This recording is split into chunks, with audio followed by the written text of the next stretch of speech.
El momento que tú y yo estábamos esperando ha llegado. Me voy a saltar la intro del video porque no puedo esperar más para rostizar, destrozar, pulverizar y fosilizar a Alejandro Almonte.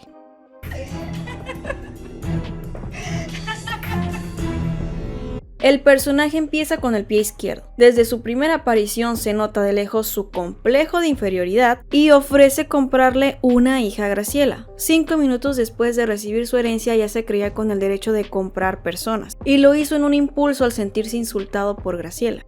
Ella llega a echarle en cara que es un peón que pasó a recibir una herencia de la noche a la mañana para después cambiar de máscara y pedirle clemencia por los documentos que su bebé perdió de la casa. Cuando se dio cuenta de que había hablado de más, le quiso componer diciendo que solo quería que le dieran el permiso de pretenderlo. Siendo honesto, si su interés estuviera lejos de una transacción o negocio, se lo hubiera confesado a Montserrat, dejando de comprometerse con su familia y darle a ella la oportunidad de escoger si quería ser pretendida o no por él. Ya no estábamos en tiempos de amor real para que estuviera haciendo arreglos con la mamá de Montserrat. Ella era una mujer capaz de tomar sus decisiones, ya sean malas o buenas. Al menos en ese aspecto debía respetar su derecho a escoger, saliera beneficiado o no, pero se fue por el camino fácil, ganarse a la familia para que ellos manipularan el entorno a su favor y pudiera tener la esposa de ensueño que necesitaba para sentirse como parte del nuevo nivel social al que aspiraba a pertenecer.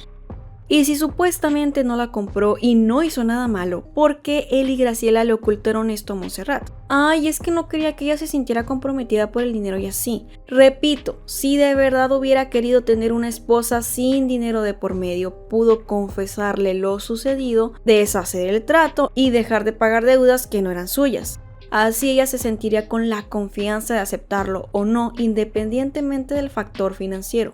Él se prestaba a seguirle el juego a Dimitrio y a Graciela, y cuando las cosas le salieron en contra, no se hizo responsable de su papel en este embrollo. Se limpió las manos y exigió su pago. ¿Por qué digo que no se hizo responsable? En primer lugar, él sabía que Montserrat no se portaba nada cariñosa con él y que no tenía interés. Según él, se creyó el cuento de que ella era así, pero que sí le interesaba. En segundo lugar, el día de la boda, Víctor le abre los ojos mostrándole una fotografía de ella y otro hombre besándose. Rompe el celular de su amigo y hace su drama como el salvajito que era. Víctor le dice claramente, la obligaron a casarse contigo. ¿Qué más quería? Ya estaba al tanto de la verdad. En su compra salió estafado por Graciela y Dimitrio. La pregunta es, ¿de quién era la culpa? ¿De él, de Graciela y Dimitrio o de Montserrat que fue obligada a casarse con él como le estaban diciendo?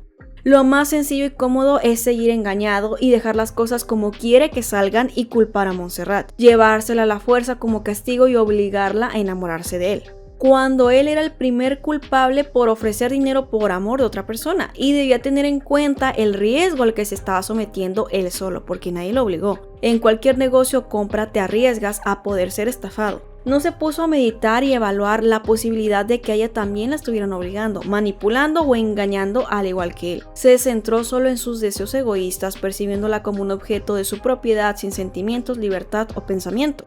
En tercer lugar, sabiendo que no lo ama y escuchando que ella le pide que le deje en libertad, ofreciéndole pagar el dinero que ha estado desembolsando, se niega. Prácticamente la secuestra y se la lleva. Estaban a tiempo de cancelarlo todo y que cada quien buscara su camino. Peor que comprarla, se la lleva a la fuerza y con violencia. Aquí él ya no podía decir que no sabía nada ni exigir que lo amaran o respetaran, porque no quería escuchar ni respetar ni mucho menos amar. Él quería poseer por orgullo a la fuerza y no por amor. La separa del hombre al que dice amar, de su familia y todavía la castiga.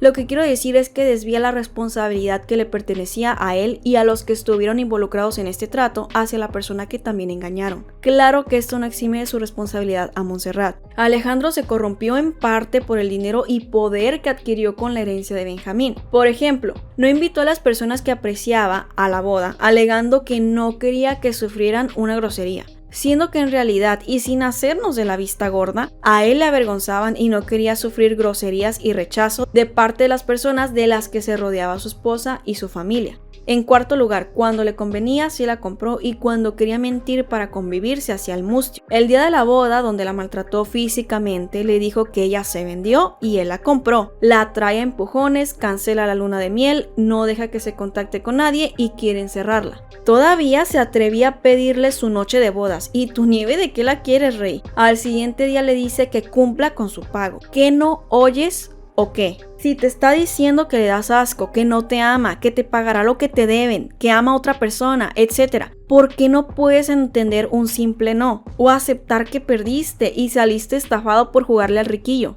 Y qué asco de persona que quiera cobrar de esa forma a quien dice amar. Le hace otro comentario aún más ruin, que no es un simple adorno, que se quiso vender, sabiendo por boca de Víctor que la vendieron y la obligaron, a lo que tenía que recurrir para poder estar con la mujer que quería. Otro nivel de migajerismo y salvajismo, cumpliendo con una de las características que le hacen ser un galán de telenovela tóxico, despreciable y asqueroso. Abusa de ella muy consciente y sin remordimiento.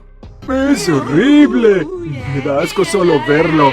Afirmaba que él no era un prepotente, que era una persona humana y sencilla, no como la familia de Montserrat, que era un nido de víboras. La palabra prepotente hace alusión a una persona que abusa de su poder o hace alarde de él. Díganme si no era prepotente.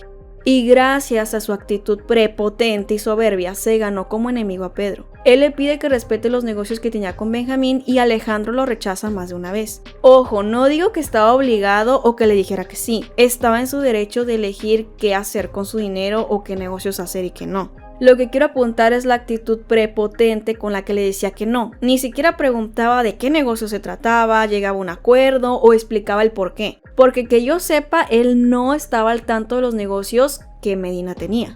Y no es que tuviera que hacerlo, sino que siendo Medina un hombre que era igual que él y tenía sus complejos de inferioridad y que no le gustaba que desafiaran su autoridad, se puso en el ojo del huracán. Probablemente de no meterse en sus asuntos o no ser un obstáculo, no lo hubieran investigado y odiado tanto. ¿Qué opinan ustedes? No estaba mal lo que hizo, pero sí le trajo problemas esta actitud. Mantenía vigilada a Montserrat y en la hacienda estaban enterados de que su esposa no lo quería ni un peso, tanto así que tenían que impedirle que se escapara de él. Me das lástima, Alejandro, y asco también. Es por ello en parte que Marigaja se creía con el derecho sobre la casa y la vida de su amado. Tenía la ilusión de que tarde o temprano ella se fuera y le dejara el camino libre. Montserrat está asustada y desesperada, no come, no hace nada más que estar sentada esperando que alguien acuda en su ayuda o pueda salir de ahí. Realmente un foco de alerta y no era para menos, con un hombre violento y abusivo que la agredió de múltiples formas y no sabía qué le esperaba ahí. Si todos los días le daba la gana violentarla, tendría que soportarlo. Si no quería que volviera a ver a su familia, si mataba a José Luis o a ella en un arranque. Era una situación sumamente difícil y aterradora para cualquier persona. Y ni así, ni por velar por su bienestar, la dejó libre de escoger a quién amar. Prefería verla depresiva y asustada que amando a otro. Tuvo la desfachatez de decirle que sacaba lo peor de él, luego de haberla lastimado esa noche. ¿Ella saca lo peor de ti o esa es tu verdadera cara? Viendo más allá, la culpó a ella por sus acciones asquerosas. La verdad, a mí sí me dio tristeza ver que la regresa a la hacienda cuando intenta escaparse y ella le ruega para que la deje ir, que ella tuvo lo que quería, que ella la humilló, le ruega y él fríamente le dice no. ¿Qué hubieran hecho ustedes en ese caso? ¿Se escapan, le ponen venenito a la comida o se quedan? Y si creen que Alejandro no podía llegar más bajo, pues puede que estén equivocados. Montserrat se escapa en la noche corriendo un gran peligro, ya que el señor de casi 40 años estaba emberrinchado en tenerla a su lado como un enfermo mental, peor que María. Juventino se aprovecha de esta vulnerabilidad y quiere abusar de ella para después quitarle la vida en una cabaña lejana. Está a punto de cometer su delito y Alejandro llega, la saca de ahí y la regresa a la hacienda. ¡Pero qué sorpresa! Mientras no sea José Luis, puede pasar por alto que un empleado suyo estuvo a punto de hacerle daño a su mujer y se centra en que no se vuelva a escapar. En lugar de que alejara a ese hombre peligroso de ella, levantaran una denuncia o algo por el estilo. Lo mismo sucede con María. Se le insinúa de una forma abierta y restándole importancia, solo le pide que no lo vuelva a hacer. Y al mismo tiempo la mantiene viviendo bajo el mismo techo que su mujer, dándole el beneficio a ella por encima de su esposa y otorgándole responsabilidades y tareas que no le corresponden. En un episodio hasta dice que no tiene tiempo para pleito de mujeres. Pero bien que tienes tiempo para andar de salvaje solapando la falta de límites de tu mejor amiga. Qué conveniente, ¿no? Tras el disparo, que yo hubiera deseado que acabara con él, le exige a Montserrat que cumpla con su papel de esposa. Es que no tiene derecho a exigir nada. Ella le dijo que ya no quería estar ahí, que no lo ama, le ofreció otro método de pago y él está terco en obtener eso a cambio, y ese ya es problema suyo y hasta un delito. Como no le funciona nada, usa la violencia económica, diciéndole que él tiene más ventajas porque él es el dueño de todo. Ahora, lo que quería era limitarla o condicionarla de forma financiera para que ella accediera a ser su esposa. Y luego decía que no era prepotente, que no la compró y no recurría a esas bajezas para obtener a una mujer. Sus celos iban escalando en tanto avanza la trama. Descubre el lugar donde José Luis y Angélica tuvieron una cena romántica y sin preguntar o averiguar le prende fuego. Llega alterado, insulta a su esposa y despectivamente la obliga a tener relaciones por segunda vez. Acto seguido se da cuenta de que era Angélica la que estuvo en ese lugar y va muy arrepentido. ¡Vuelve el perro arrepentido! Con todo y que ella le había prometido que jamás se repetiría esta acción de su parte, no demoró en romper su palabra. Pero eso sí les digo, el Gariboy se podía besuquear con la más migajera de la colonia y al siguiente día tener el cinismo de sentarla a la mesa a comer junto con su esposa. ¿Quién fuera él que se podía dar esos lujos? Le decía, María, tú eres muy guapa, no me obligues a hacer algo de lo que nos arrepintamos. Fíjense en la doble moral. De veras, más le valdría ponerse un tapón en la boca. Nadie le estaba obligando a nada, y si se besaban o hacían algo más, era parte de su responsabilidad. A la que sí estaba obligando a tener intimidad era su esposa, y ahí no se quejaba ni se ponía a pensar en lo cruel que resultaba para ella. En lo que respecta a María, no ponía límites claros. Un día dejaba que lo besara y al siguiente le pedía que no interrumpiera las conversaciones con su mujer. Negociaba a Montserrat como mercancía y nunca cambió. Primero al comprar, después cuando Dimitrio le dice que José Luis está rondando sus tierras y hasta la manda a callar. La tercera vez fue al hacer su reto a duelo con José Luis, donde también la calla. Y por último al recomprarla con Graciela, en el episodio donde ella descubre que son amantes. A como diera lugar, se quería quedar con la mujer que compró. Le pide al jefe de la policía que encuentre a José Luis Álvarez, que estaba siendo perseguido injustamente por las autoridades de un crimen que cometió Dimitrio. Quiere encontrarlo y la cuestión es, ¿qué hubiera hecho de haberlo hallado? Lo hipócrita es que se ofende el día en que José Luis le hace exactamente lo mismo. Él estaba siendo inculpado y José Luis, al hallarlo con su esposa, lo arresta. Lo llama cobarde y exige que le ayuden porque es inocente. Tristemente y más que lamentable, es perturbador el hecho de que Montserrat asegurara estar enamorada de un hombre tan ruin como Alejandro.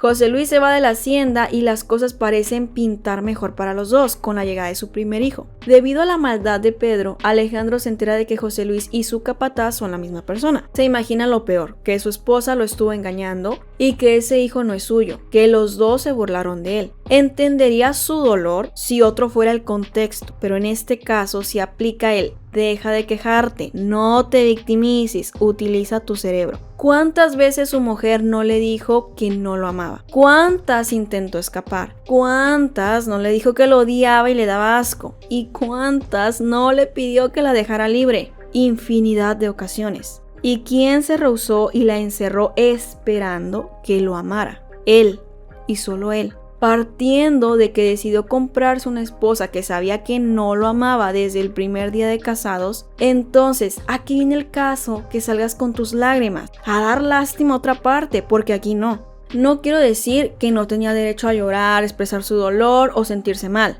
Me van a decir, pero es que fue porque Montserrat ya le había dicho que lo amaba. Pues sí, se entiende, pero le dijo más veces que la liberara y no la podríamos culpar en caso de que ella fingiera amarlo para después escaparse, ¿o sí? ¿Quién iba a aguantar y quedarse en un lugar vigilada, abusada y amenazada? Una persona que claramente no se encontraba bien como Montserrat. Encierra a Carlota y Rosario poniendo clavos en la puerta, las insulta y desprecia. Y ni se diga de Montserrat. El día de la humillación, la deja tirada sin escuchar explicaciones o justificaciones. La compara con su madre para lastimarla y le dice los insultos que sabe que van a herirla para desquitar su coraje. Se victimiza con sus amigos como con Víctor y hasta respalda sus pensamientos salvajes de querer darles un tiro y luego a él. O sea, intérnate, eso no es normal. Consciente de que María fue capaz de robarle dinero y mentirle más de una vez, va por ella para desquitarse de su mujer y levantarse el ego. Le pide que sea la señora de la casa, llevándola de viaje y transformándola en una copia barata de Montserrat. De ahí empieza la obsesión de María por parecerse a su rival, tal vez. Similar a su esposa, trata a María como objeto y le saca provecho. La usa como compañía y para darle celos a su esposa sin pensar en que podría lastimarla a ella y a otras personas. Impulsivamente solo puede dejarse guiar por su dolor sin tomar a consideración que son personas igual que él las que están involucradas. Le importa poco que María ataque a su mujer embarazada, sea de él o sea de otro el bebé, no le pone un freno. En su reto a muerte contra José Luis, que fue por el orgullo de macho de los dos y no por amor a Montserrat o algo así, le dispara a su contrincante dejándolo moribundo. ¿No había otra forma de solucionar los conflictos? Al parecer no. Va a la cárcel y ahí se lamenta y decide darle su apellido al hijo de su esposa. Comprueba que es su hijo, ese bebé al que no se dignó a ver el día en que nació ni posterior a esto. Tuvo que ver una prueba de ADN para estar seguro de que era su hijo. A pesar de que José Luis le aseguró junto con Montserrat que no hicieron nada que pudiera traer como consecuencia un embarazo. Dice arrepentirse de sus acciones y nada más porque logró desquitarse y vengarse de los dos. De no haber sido por su victoria en este duelo, hubiera seguido con su absurdo propósito de hacerles pagar. Y a él, ¿quién le iba a pasar factura por las agresiones en contra de Montserrat? De haberle negado su libertad y separarla de su novio. Además, ¿qué creía que iba a lograr? Sí, vengarse, para terminar encarcelado. Habla con José Luis y este le dice por milésima vez que no pasó nada más allá en la hacienda y proyectándose le hace saber que no le cree, porque a su modo de ver las cosas se imagina que lo obligó al igual que él para que pasara la noche con él. Y si fuera el caso, que José Luis le hubiera hecho lo mismo que él le hizo a Montserrat, ¿qué culpa tendría su mujer? ¿Y por qué arremeter contra ella? Compró a su esposa, la maltrató, violentó, encerró y abusó de ella 2 veces. Estuvo a punto de acabar con la vida de otro hombre por celos y se paseó 9 meses con su amante, dejando sola en el embarazo a la madre de su hijo, al que no conoció hasta tener una prueba de paternidad que confirmara la historia de su esposa, añadiendo que se negaba a firmarle el divorcio para que fuera tan infeliz como él. En ese momento los personajes se hicieron de la vista gorda y justificaron sus acciones irracionales, con una serie de argumentos que deja ver el interés monetario de su parte o el amor que sentían hacia él. Se aferraban a que era un hombre bueno, de principios, que debido a las circunstancias actuó así, muy al estilo Héctor Ferrer en Rubí. Y en esta novela lamentablemente sí logran que el público empatice y llegue a las mismas conclusiones que en la historia, respaldando acciones tan bajas como el intento de asesinato o el abuso. Montserrat perdona a su esposo con solo una disculpa de rodillas. ¿Qué opinan? ¿Lo hubieran perdonado? Aparentemente deja atrás su conducta para mejorar su vida y matrimonio, o eso es lo que dice. Le da su libertad a Montserrat para que ella elija con quién estar, que es lo que debió hacer en el pasado. Por fin dice algo coherente, pero se queda ahí, en palabras. Sus acciones dicen otra cosa. Es víctima de sus celos y llega al punto de tener alucinaciones, lo que no es sano y debió prestar atención a esto antes de andar casándose por segunda vez. Para controlar las interacciones entre José Luis y Montserrat, le pide que sea el padrino de su hijo a ella y su esposa convaleciente.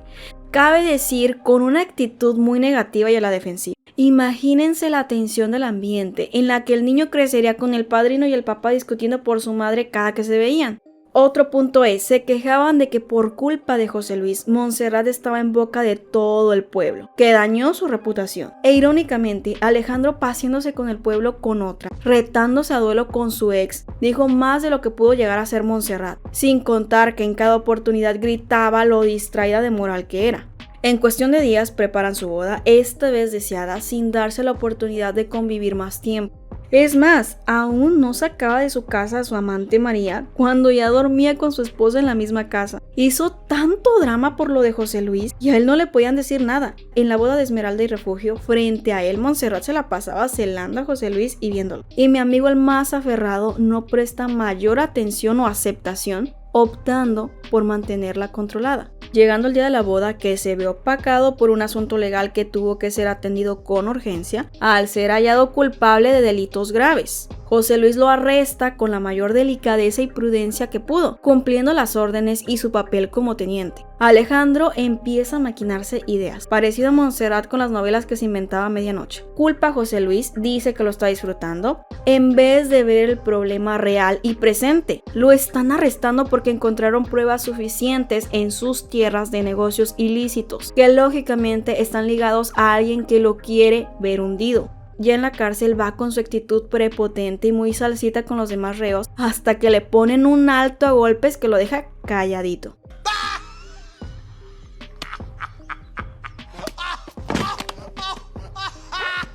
Sus pensamientos en prisión son que Montserrat no le hable al marinero de cuarta. Ya supéralo, hijo. Tomando medidas extremas, mantiene en vigilancia a su mujer. ¿Que no se suponía que esta vez dejaría que escogiera y que tuviera la libertad? Y su pretexto era que no confiaba en José Luis. Muy seguro de sí, decía que estaba haciendo un esfuerzo por controlar sus celos. Esfuérzate más porque no te está funcionando. No paraba de insultar a José Luis llamándolo cobarde en cada enfrentamiento que tenían y en su proceso legal donde Medina lo tenía contra la pared y José Luis les brindó su ayuda, no dudó en tomar más de lo que debía. Deja que se sacrifique por él y su familia para que pueda tener a la mujer que estuvo casando desde tiempo atrás. Y repito, decía que no tenía que valerse de métodos tan bajos para tener el amor de una mujer. José Luis fue el que se ofreció a hacer este acto hacia la familia de Alejandro, es verdad, pero también es cierto que estaba pasando por un momento difícil, luego de la muerte de su esposa y las pérdidas tan grandes que sufrió a manos de él y de la familia de Montserrat. Ya no le veía el sentido a la vida y egoístamente, Alejandro dejó que él fuera a prisión sacándole partido al estado en el que se hallaba su enemigo. No se quejó cuando José Luis le propuso mentirle a Montserrat para que ella siguiera enamorada de él. ¿Qué tan bajo tienes que caer y qué nivel de migajero debes ser para ponerte de acuerdo con el ex de tu pareja, para hacerlo quedar tan mal que pase a ser aborrecido por el bienestar de tu relación? Lo que es querer controlarlo todo y no aceptar la realidad tal y como es. Ninguno de los dos estaba bien. Le mentían a Montserrat sin dejar que ella eligiera. Preferían hacerla pensar y creer lo que les diera la gana antes que eligiera genuinamente. Como ya mencioné, encerrado en prisión y con miles de problemas por delante, tiene sus pensamientos y energías dirigidos a los celos y la inseguridad que le causa que Montserrat esté cerca de José Luis. Tomando en cuenta que tenía un hijo, esto es enfermizo. De las múltiples cosas por las que podía estar inmerso en prisión, escoge la más banal de todas. Si Montserrat terminaba por irse con José Luis, lo haría. La encerrara, amenazara o hiciera lo que hiciera. Sale de prisión, saluda a su familia 5 minutos, carga a su bebé 10 segundos y lo demás se trata sobre su mujer. No perdonaba ni la muerte. Angélica, a punto de perder la vida, busca con empeño a Montserrat para despedirse y hacerle una última petición, pero Alejandro no quiere ni que se presente en casa de José Luis. Entiendo que era incómodo, pero estamos hablando que se trata de algo de vida o muerte, y si se suponía que Montserrat ya tenía libertad y confiaba en ella, ¿por qué no la dejaba ver a su amiga Angélica? Eso era lo que ella decía, que Angélica era su amiga. Una afirmación dudosa por las miradas que le aventaba a ella y a su pareja el día de la boda de Esmeralda y Refugio. Como quiera que sea, si Montserrat quería ir, estaba en su derecho, o debió pensar en eso antes de casarse con ella y pedirle a José Luis que fuera el padrino de su hijo. Sí deja que vaya, pero va como guardaespaldas, sin respetar el dolor ajeno. Se trataba de una situación seria y no podía dejar 5 minutos olvidados sus celos. En la cárcel, por poco organizaba un juramento de sangre para que se mantuvieran alejados José Luis y Montserrat. Usaba a Rosario como niñera de su esposa sin dejar que hablara a solas con el teniente de la Marina. José Luis pasó 7 años en prisión por él. Ni por un gesto de amabilidad o humanidad se dignó o tomó el tiempo de agradecerle. No fue para visitarlo, no. Déjenme decirles que el señor a gusto en la escondida, viendo bailar a otras mujeres sin ninguna preocupación. Tampoco le ayudó contratando un servicio de un buen abogado para que pudieran intentar reducir la condena o algo por el estilo. Además que en unos episodios más tarde se quedó en estado de coma. Enloquecía por cosas tan absurdas y simples, celando a su esposa y maltratándola, mientras que se iba a ver cómo bailaban otras mujeres. La pregunta es, ¿y si fuera al revés? Digamos que Montserrat quiere ir a un show para mujeres solo con sus amigas y ahí se encuentra con José Luis que le baila. No cabe duda que Alejandro haría uno de sus típicos dramas y amenazaría a la mitad de los personajes de muerte. Recuerden que él sí puede y está bien, pero los demás no. Esa noche María le baila y le guarda el secreto, sin hacer conciencia de que si exigía sinceridad y lealtad en la relación, él también debía brindarlo. De frente juzgó a María por su empleo, lo que resulta contradictorio, pues ¿qué hacía él ahí? Consumiendo el trabajo de su mejor amiga y demás mujeres que laboraban ahí. ¿Cuál es la queja entonces? Hipócritamente le reclama a Pedro e intenta darle una lección de sabiduría, asegurando que no ama a nadie, porque de ser así buscaría su felicidad. No puedes obligar a alguien a que viva contigo. Creo que la contestación de Medina lo dice todo. ¿Con qué cara se atrevía a estar ahí parado siquiera? Al final del día no eran tan distintos. Él no procuró la felicidad de Montserrat jamás. No velaba ni por su salud o bienestar. Y eso de que no puedes obligar a alguien que viva contigo, por favor, el chiste se cuenta solo. Dos diferencias que lo separan de Medina son que no era un sicario y no había sido víctima de un accidente que le dejara consecuencias. De ahí en fuera eran lo mismo. Fácilmente se deslindó del asunto de José Luis diciendo que fue su decisión. ¿Me vas a decir a mí que tú, el hombre que no respetó las decisiones, pensamientos, creencias y sentimientos de su mujer, ha cambiado y ahora respetas las decisiones de José Luis? Será cuando te conviene, porque no dijiste, es su decisión a la hora que te pidió libertad, o cuando no quería pasar la noche contigo, que sacrificado saliste y más que cualquier otra cosa que respetuoso. Resolvamos uno de los momentos más polémicos de la novela, el episodio donde Nadia, Víctor y Alejandro huyen en la avioneta. ¿Quién estuvo mal? Ya lo expuse en la crítica de esta pareja de nadaqueverientos y esta vez vamos a ver el otro lado de la historia. Víctor le pide a su mejor amigo la avioneta para huir lejos, él le dice que sí dándole su palabra. De última hora, Alejandro tuvo problemas legales y se da la fuga avisando poco antes de partir a la hacienda. Víctor y Nadia estaban listos y organizados, Alejandro llega a alterar sus planes, honestamente. Igual es entendible por ser una situación extraordinaria y ser el dueño de los recursos que usarían para llegar a Argentina. Sumándole que su esposa fue crucial para que pudieran escapar de Medina, arriesgando su vida. Considero que ambas partes tienen un poco de culpa y actúan de forma egoísta, que es lo que me gusta del villano. Los pone en condiciones en las que es difícil pensar, actuar acorde a sus valores, por el miedo que les invade y los conflictos de intereses que surgen a partir de los dilemas en los que se ven involucrados. Si nos ponemos en el lugar de Nadia y Víctor, es lógico que velaran por su futuro, al esperar un hijo y vivir en manos de un hombre violento y poderoso, que si fueron egoístas, pues claro, y como lo he dicho desde que empecé con las críticas, decir que alguien es egoísta no es sinónimo de que sea malo o el peor ser humano. A veces el egoísmo es sano, o incluso necesario. En otros casos no es tan provechoso, pero es parte del ser humano.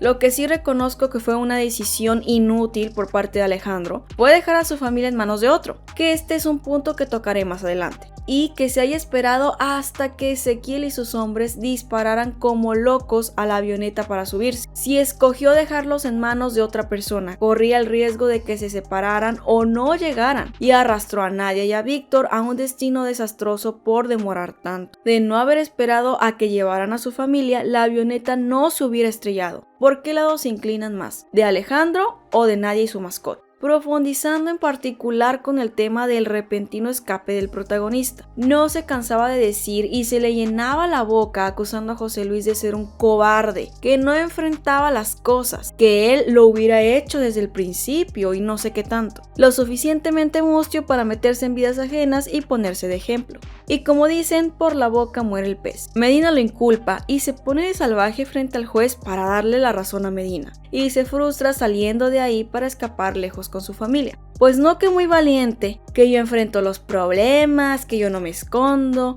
El valor nada más le salía cuando se trataba de forzar a su mujer a hacer lo que él quisiera. José Luis le echa esto en cara y le dice que no puede ir a prisión. ¿En verdad le dices esto al hombre que está en prisión por ti? Gracias a sus mentiras y poco valor para darle la cara a su esposa, pierden el tiempo en un video donde le dice que José Luis no es el hombre malo que le han hecho creer, que todo es un patético intento por alejarla de él para que su relación siga a flote. Y la diva se da a la fuga solo, en lo que su esclavo José Luis no solo va a pagar su condena, sino que ahora tiene la misión de ir por su familia para llevársela a salvo, peleando por la vida de su esposa, madre e hijo de la aparente casa que Pedro está encabezando a cambio de la vida de Montserrat. ¿Qué tan miserable y cobarde debes de ser para escaparte y ponerte a salvo de no ir a prisión, dejando a tu hijo y a su madre en manos de otro para que te los lleve a salvo en tanto tú esperas en tu hacienda?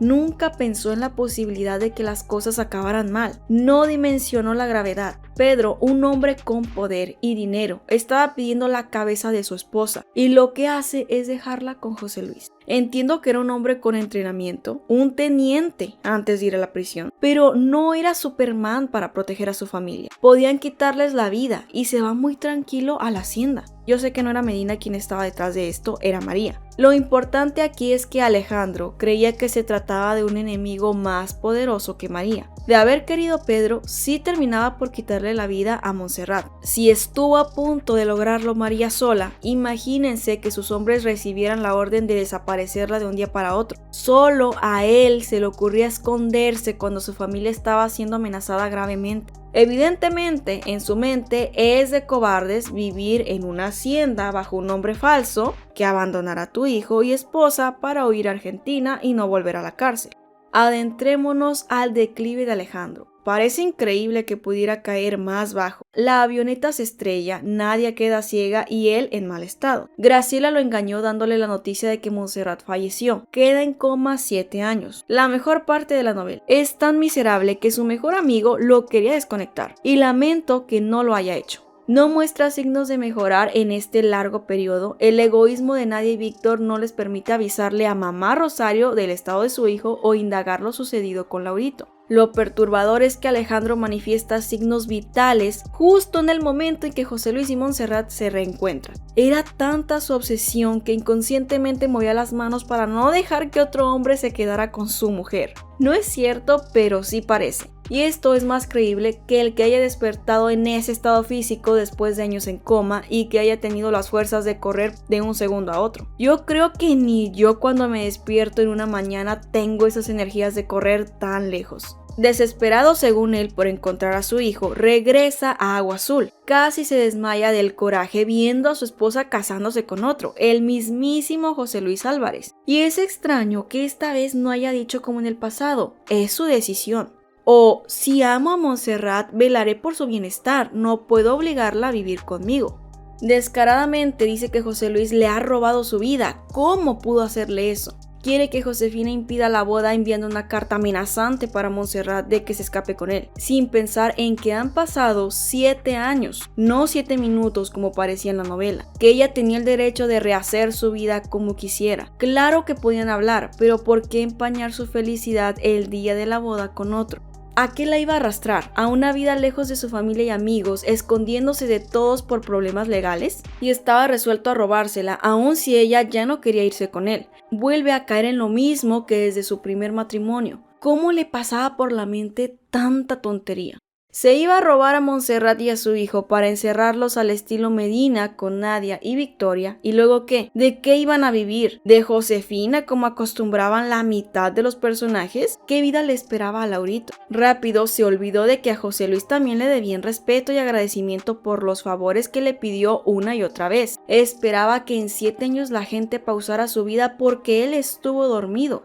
No me cansaré de apuntar su hipocresía. Criticó a José Luis de meterse en su matrimonio y se moría de celos de imaginarse a su esposa como amante de su expareja, y ya para este punto, con toda la intención y maldad, quería quitarle la esposa al mismo hombre. ¿Dónde queda la coherencia de sus acciones? Con sus actos deja más que claro que sus motivaciones están lejos de ser por amor. El orgullo y su machismo es lo que le empuja a buscar un amorío con Montserrat a espaldas de su esposo, quien cuidó de su familia los 7 años en que estuvo internado. Está seguro de que logrará lo que José Luis nunca pudo alcanzar en la hacienda, ser el amante de Montserrat, que es capaz de acosarla hasta que sean amantes, y si se llegan a matar, pues ni modo. Si el apodo de salvaje se lo ha ganado a pulso, ¿cuántos conflictos no quería resolver con muertes, golpes y balazos? Lo que realmente requería de más valor era que se presentara en casa de José Luis y afrontara lo que se rehusó en el pasado, que probara su inocencia usando los recursos a su alcance, en lugar de estar escondido como una vil rata y salir de su madriguera nada más para darle rienda suelta a su pasión.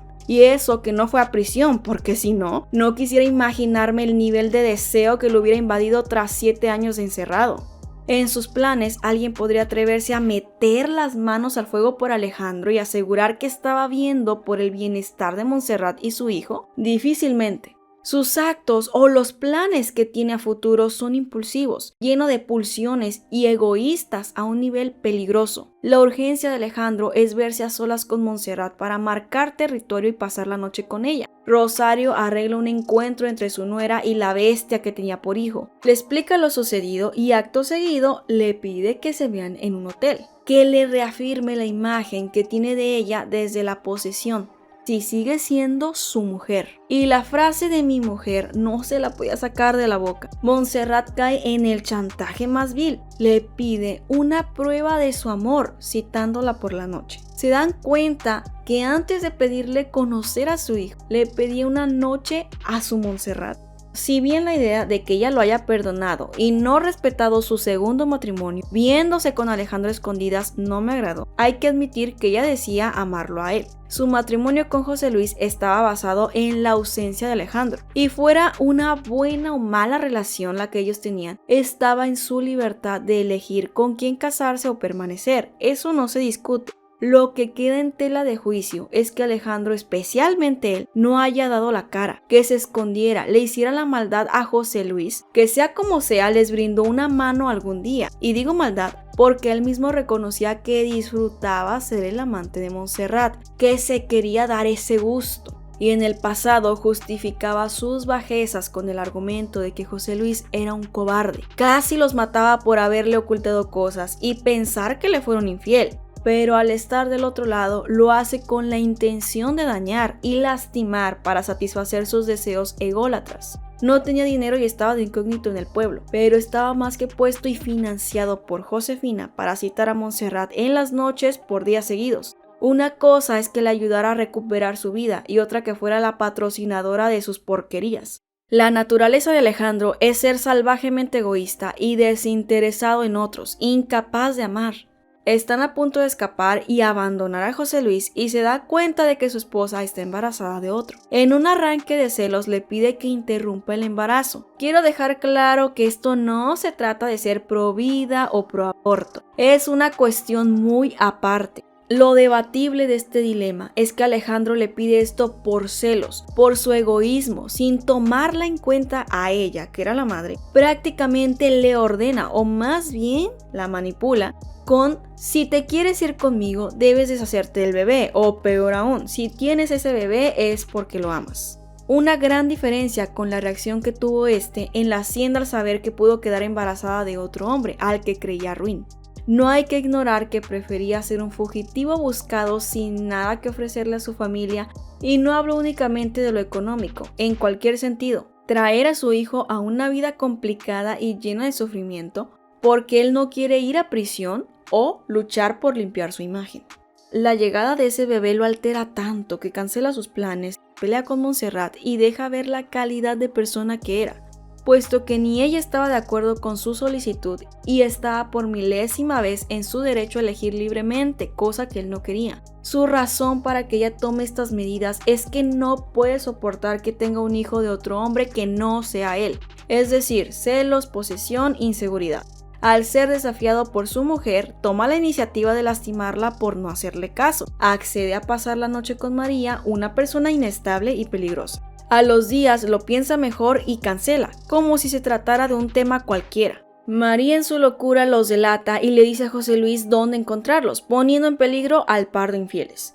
Que es otro factor a tomar en cuenta. Para darle gusto a sus deseos no veía más allá de lo que podía suceder. ¿Qué hubiera pasado si Montserrat hubiera salido lastimada entre esta riña que comenzó? O su hijo, que fue exactamente lo que pasó. José Luis lo puso bajo arresto al día siguiente. Lo que estuvo evitando tanto tiempo acabó por suceder y ahora ya no tenía el apoyo de él como jefe de la policía, o un plan en concreto porque desperdició su tiempo en frivolidades. Compra a Montserrat poniendo en manos de Graciela su fortuna si es necesario, como intercambio de su silencio al descubrirlos siendo amantes. Montserrat misma le dijo que no se sentía cómoda siendo infiel y Alejandro no quiso escucharla. Siguió manipulándola para que hiciera lo que él quería. Aceptó irse lejos con el dinero de la casa que Montserrat le estaba vendiendo al hombre al que le era infiel. Tenía la realidad tan alterada que al ser cachado por José Luis se puso frente a frente a decirle que se aprovechó por los 7 años que no estuvo presente. Para empezar, ¿qué le debía?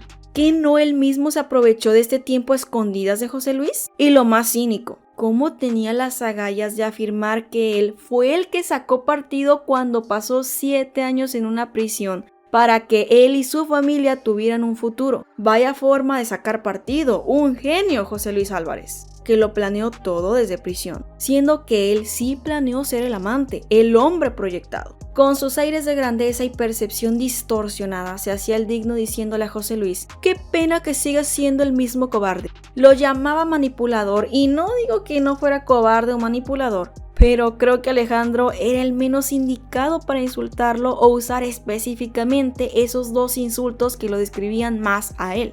Le pide ayuda a sus amigos para robarse a Montserrat por el capricho y desquite que traía en contra del segundo esposo de su mujer. Otro momento humilde de este bodrio de personaje. Quería ponerle a Alejandra, a la bebé que le exigió a Montserrat no tener. Y honestamente, quería ponerle ese nombre para molestar a José Luis y que fuera de alguna manera retorcida de su propiedad.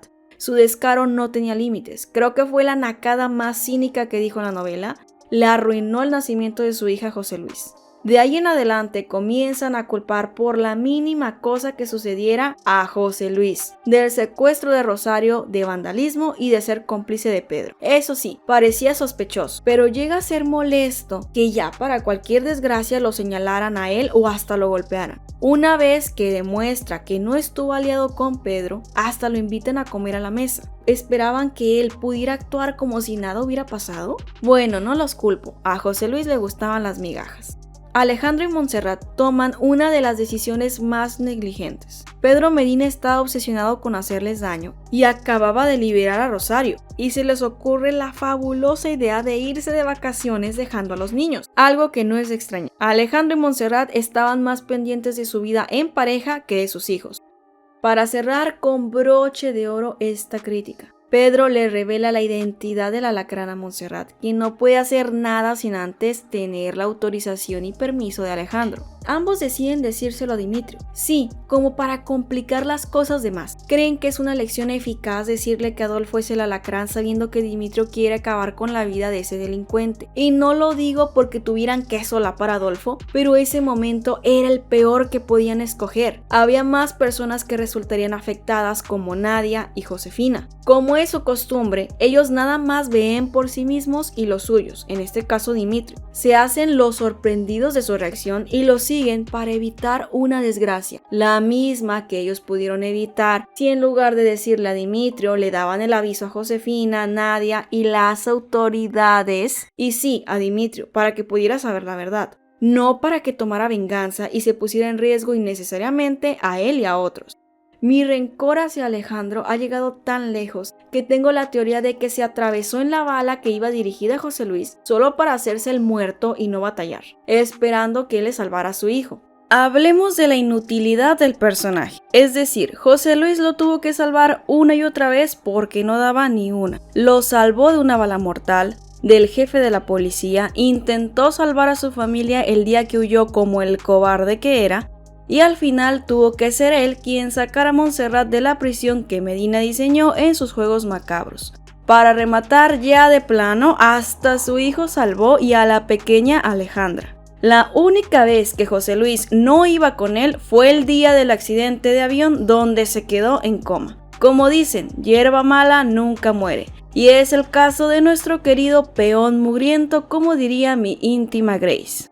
En la telenovela hubo muchos intentos de diversos personajes por terminar con la vida del protagonista. Y este parecía tener más vidas que un gato. Digan la verdad, ¿hubieran preferido que falleciera a lo largo de la trama? Es poco creíble que Pedro, siendo quien era, no pudiera con un simple hacendado. Tan sencillo que era como hacerle lo mismo que le hizo a Joaquín o enviar a alguien a terminar el trabajito en una celda. Pero bueno, tenía el poder del guión, como ya lo habrán notado. Se salió con la suya una y otra vez porque tenía el resto de los personajes comprados de una u otra forma, no como el perdedor de José Luis, que era el apestado del grupo. Montserrat y Alejandro tuvieron la mala costumbre de presentarse en el funeral de José Luis, quien básicamente dio la vida por su bienestar, y no tuvieron la atención de ser respetuosos o educados.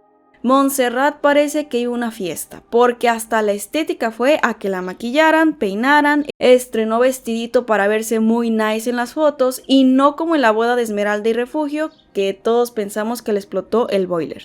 Hace una entrada dramática, ni muerto podían dejar de eclipsar a José Luis. Antes que empiece ya se quiere ir, o sea, nada más hizo acto de presencia, sirvió rostro, unas cuantas lagrimitas de cocodrilo y vámonos con el papi porque ya me está esperando. Alejandro no se digna a pasar o quedarse por respeto al sacrificio que hizo José Luis. Es más, se dan unos besos allá afuera haciéndole justicia a las palabras de Rubí, el muerto al pozo y el vivo al gozo. Nefasta esa escena. ¿Qué necesidad había de ponerse en el centro de atención en un funeral ajeno? Mejor no hubieran ido, la verdad. Nunca entendí realmente la escena.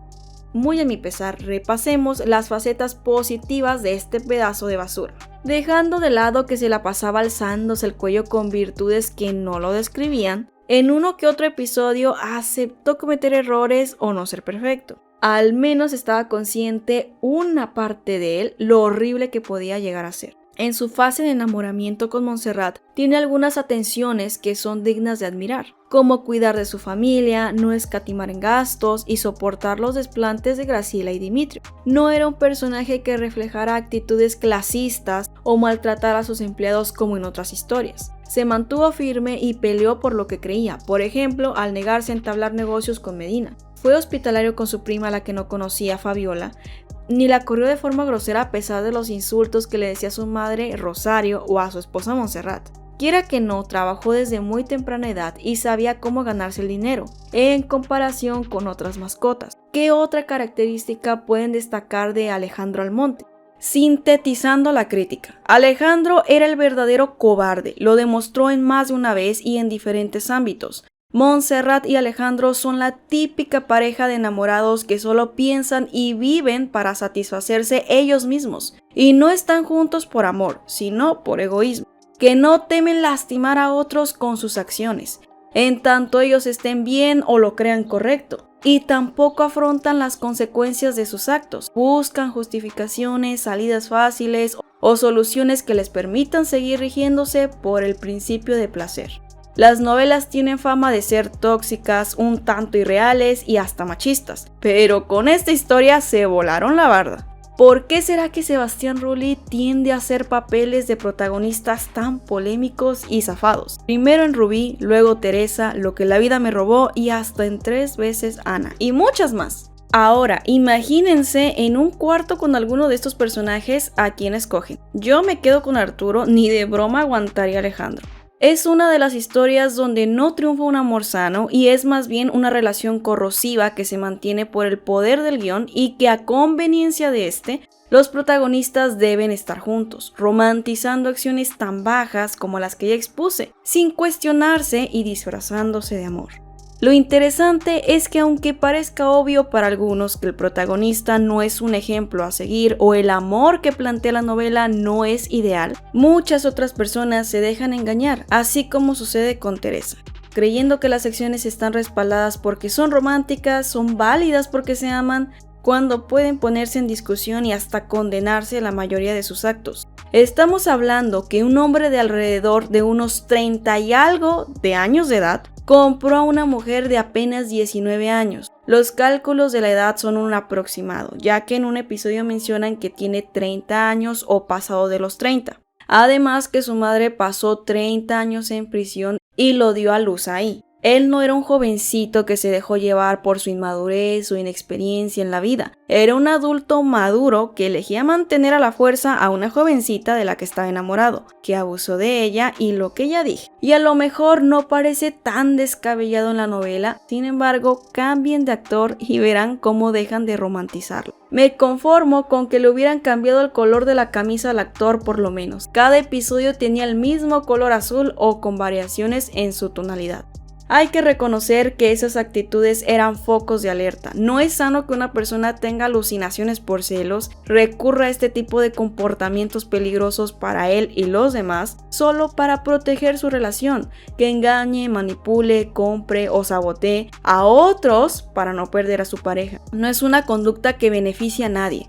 En otro video hablé del ejemplo que le darían a sus hijos y los malos padres que eran y serían para ellos. Díganme, ¿qué diferencia hay entre él, Pedro o María? En lo referente a la forma en que llevan sus relaciones amorosas, ninguna. Es un hombre ruin y malvado, disfrazado de inocente y noble caballero. Eso no quiere decir que yo considere a José Luis el caballero de la novela. Ya les dije, el que critique a uno no quiere decir que estoy a favor del otro. Los dos fueron ruin a su manera. Dejen en los comentarios su opinión acerca de él y apoyen el video con un like, por favor. ¿Quién crees que fue peor, Alejandro o José Luis? Suscríbanse para más contenido y nos vemos en el próximo video.